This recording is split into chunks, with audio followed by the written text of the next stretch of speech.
Guiones y guionistas, capítulo 120.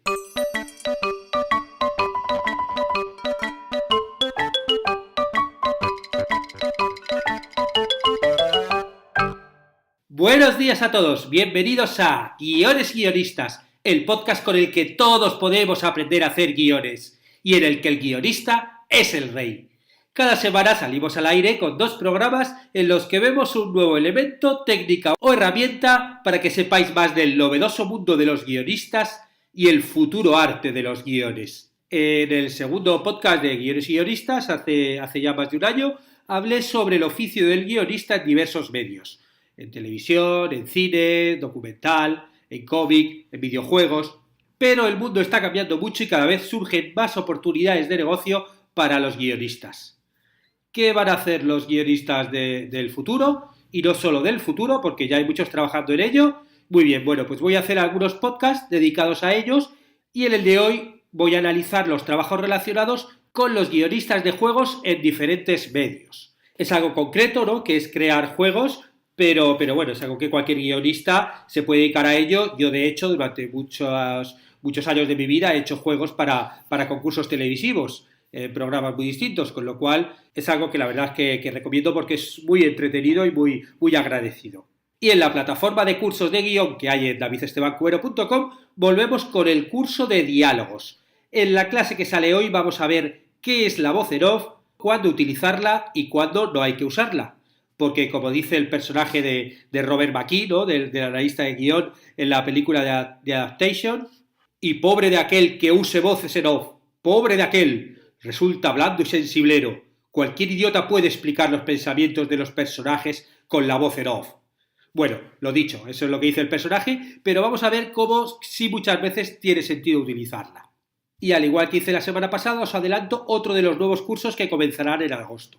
Estructuras temporales. Analizaremos la relación entre el tiempo real y el tiempo cinematográfico o fílmico. Y veremos los recursos más utilizados para jugar con el tiempo en una obra audiovisual. Y anunciaros que ya están disponibles los nuevos packs de oferta de Planner. Los que, bueno, me seguís en Instagram o en Facebook, ya seguro que lo habéis visto, pero es algo que me pedíais y ya está aquí, ¿no? La forma más barata de conseguir los planners para escribir un guión. Hay varios tipos de packs, dependiendo si queréis escribir una película o una serie. Pero para que os hagáis una idea, el pack generador más planner de series más planner de personajes tiene un descuento de $5. Bueno, podéis echarle un ojo en la web, en la sección de planners, y ahí ya veis todos los packs. Y ahora vamos a ver algunos de los trabajos que podremos ejercer los guionistas relacionados con la creación de juegos. Ganarse después la vida en exclusividad de ellos dependerá de la industria y el país donde residas. Por eso, bueno, tampoco voy a entrar mucho en detalle de eso, ¿no?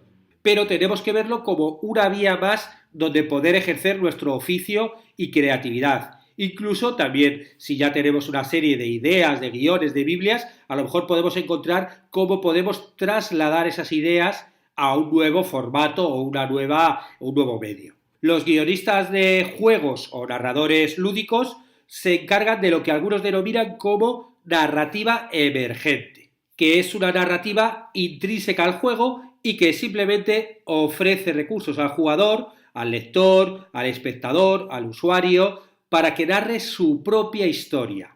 Es decir, en lugar de crear una narrativa lineal donde todo está escrito, ¿no?, y una cosa te va llevando a otra, se crean unas condiciones para que la narrativa vaya surgiendo, ¿no?, de ahí el nombre de emergente, según el jugador va interactuando con el producto, ¿no?, con el medio. Vamos a ver diferentes medios, desde los menos interactivos hasta los más interactivos, y bueno, comprobar un poquito qué es lo que hace el guionista en ellos. Y comenzamos con el guionista de librojuegos. ¿Librojuegos? ¿Qué es eso? Bueno, pues un librojuego es una obra literaria escrita en la que el autor involucra al lector en la historia, permitiéndole decidir sobre el curso de esta, ¿no? Sería el primer grado como de interactividad. Es decir, es una ficción electiva o interactiva. Y para reforzar esta implicación, bueno, normalmente el autor suele usar la segunda persona del singular, ¿no? El tú, ¿no? El tú o el vos, ¿no?, dependiendo de dónde estés. Por eso, hablando directamente al lector. Es algo parecido a aquellas novelas, ¿no?, de nuestra juventud, o por lo menos de la mía, que se llamaban Elige tu propia aventura, ¿no? Que bueno, que ibas leyéndolo y un poquito jugando a la vez. Lo que pasa es que bueno, ahora son como mucho más complejas.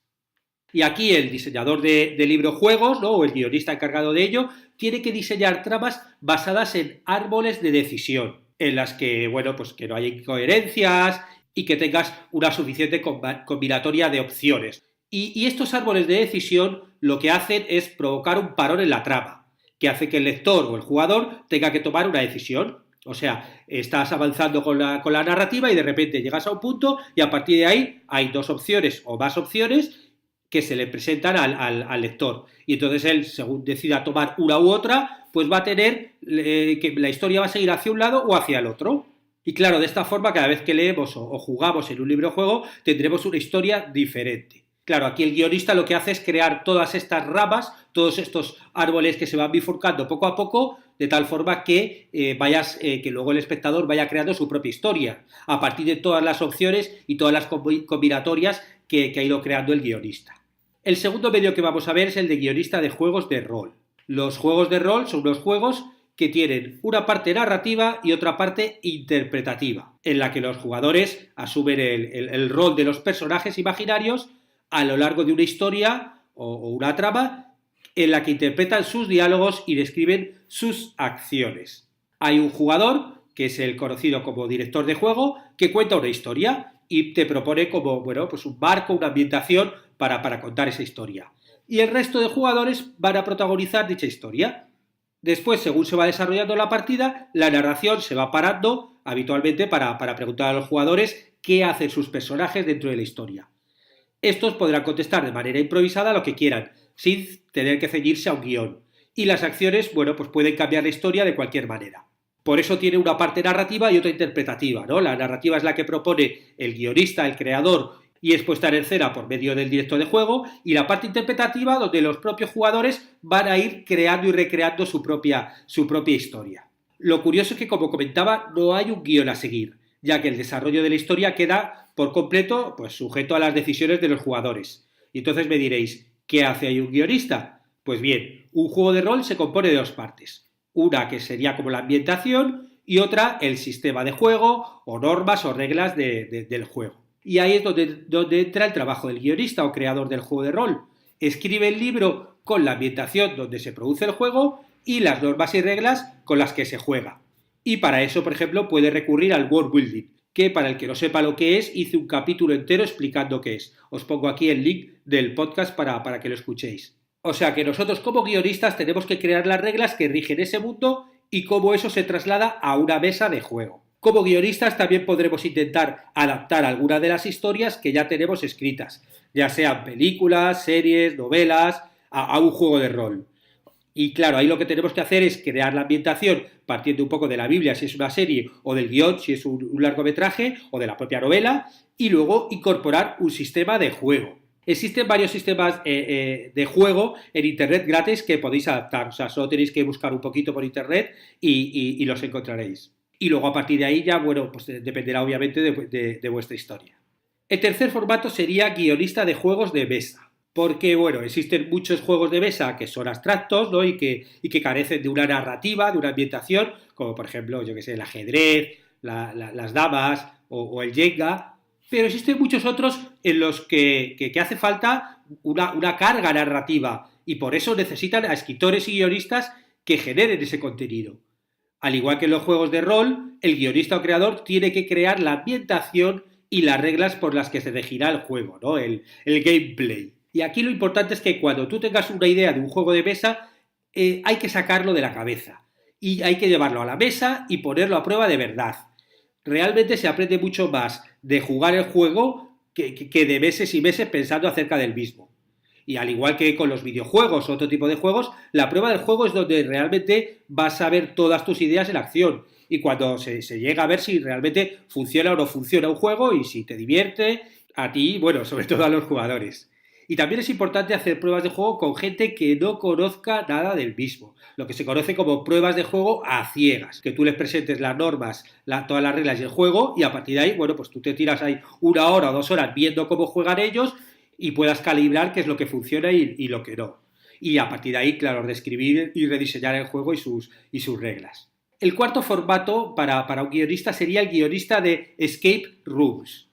Una escape room o una habitación de escape es un juego de aventura físico y mental que consiste en encerrar a un grupo de jugadores en una habitación donde deberán solucionar enigmas, puzzles, rompecabezas para ir desenlazando una historia y conseguir escapar antes de que finalice el tiempo disponible. Cada juego puede estar ambientado en un mundo completamente diferente, puede estar ambientado en casas encantadas, en naves espaciales, en búnkeres militares, no sé, el despacho de un director de un colegio, la guarida de un asesino, bueno, donde se nos ocurre.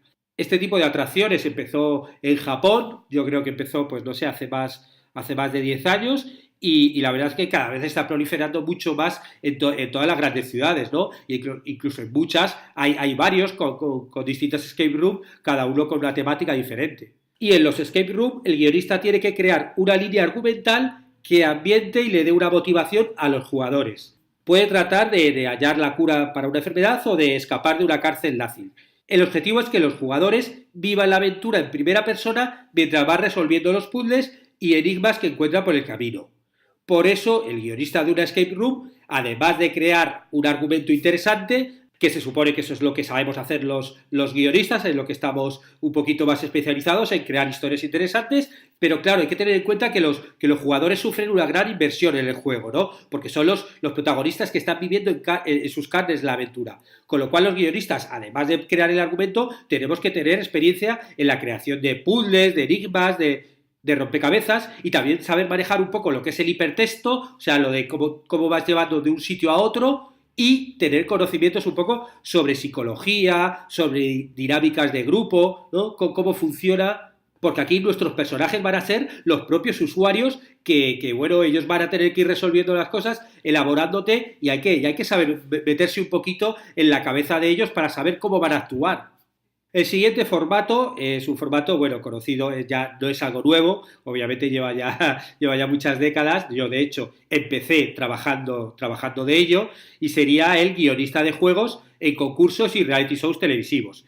Yo empecé hace ya casi 25 años en el juego de la OCA, creando pruebas, y he trabajado, bueno, en muchos realities de supervivencia, haciendo eso directamente, creando los juegos y las pruebas, ¿no? Porque claro, si hay un concurso, un reality show que es un game show, que se basa en las pruebas, pues tendrá que haber guionistas que creen esas pruebas, ¿no? Que las piensen. Porque bueno, por un lado en un concurso hay que crear la mecánica o la dinámica por la que se guía el formato en cuestión, que sería un poco crear el formato del concurso. Es decir, qué tienen que hacer los concursantes para competir entre ellos y ganar el premio final, que bueno, hablé de ello en un podcast exclusivo dedicado a los concursos, que os pongo el link también por si acaso a alguien le interesa, pero también los guionistas deben crear las pruebas y juegos que deben realizar esos concursantes, porque normalmente estas pruebas suelen variar de un programa a otro y necesitan guionistas que las actualicen. Y para ello es importante entender bien el formato en que se basa dicho programa y crear juegos que potencien la competición entre ellos según lo que se busque, que puede ser supervivencia, talento, intelecto, humor, ingenio, azar, o sea, hay muchos matices distintos y todos esos matices nos lo va a dar el propio formato. Y nosotros como guionistas tenemos que tener muy claro cuál es el formato en el que estamos trabajando y cuáles son los juegos más acordes a ese tipo de formato, ¿no? Y ahora para terminar os voy a dar una especie de guía rápida o guía ultra rápida para crear un juego. Lo importante con esta guía es que podamos probar el juego cuanto antes y nos demos cuenta de si funciona o no. No es muy útil dedicarle meses de trabajo a una idea para darnos cuenta después de que no funciona. O sea que cuanto antes tengamos la prueba, mucho mejor. Y comenzamos por la idea, ¿no? Lo primero siempre es tener una idea. Esto es independiente del medio en el que la vayas a desarrollar. Puedes inventarte un deporte nuevo que se juegue con escobas, por ejemplo, y a partir de ahí escribir un libro juego, o un juego de mesa, o un juego para un concurso televisivo. En esta fase solo tienes que concentrarte en el tema o idea a tratar. El segundo paso sería desarrollar la idea, porque una vez que ya tienes el tema, necesitas determinar cuál es el objetivo del juego y cómo se juega. Y aquí ya tienes que saber a qué medio te diriges, y debes pensar las reglas y mecánicas acordes a dicho medio. Cada soporte requiere una jugabilidad o un gameplay diferente, por lo que debemos conocer las características de cada medio a la hora de pensar cómo jugar en él. Es el momento de decidir el número de jugadores, qué tienen que hacer en el juego, durante cuánto tiempo, quién será el ganador y qué deberá hacer para ganar. Bueno, crear las reglas. El tercer paso es desarrollar el contenido. Una vez tienes claras las normas de funcionamiento, hay que desarrollar el contenido del juego. ¿Quiénes son los protagonistas? ¿En qué ambiente se mueven? ¿Qué pueden y no pueden hacer? O sea, hay que darle como color a esa historia. Esta es la fase donde el guionista utiliza todos sus recursos de storyteller para crear un universo único y original. Aquí sí, aquí es donde los guionistas decimos, esta es la mía. Y crea realmente la historia, ¿no? Pero claro, antes teníamos que tener clara cuál es el gameplay, cuál es la forma de jugar el juego. Porque si no, por más que te inventes una historieta, si no te funciona el juego, la mecánica, no vamos a ningún lado. La cuarta fase sería construir un prototipo. Esta fase obviamente difiere mucho de si estás creando un juego de mesa a una prueba televisiva. Lo importante, no tanto el resultado final en cuanto a calidades, es que con el prototipo se pueda jugar. Por eso hay que construir el mínimo necesario para que la prueba que hagamos sea lo más real posible. Si es un juego de mesa, no hace falta que las cartas tengan dibujos impresionantes, pero sí que existan esas cartas y tenga cada una un sentido.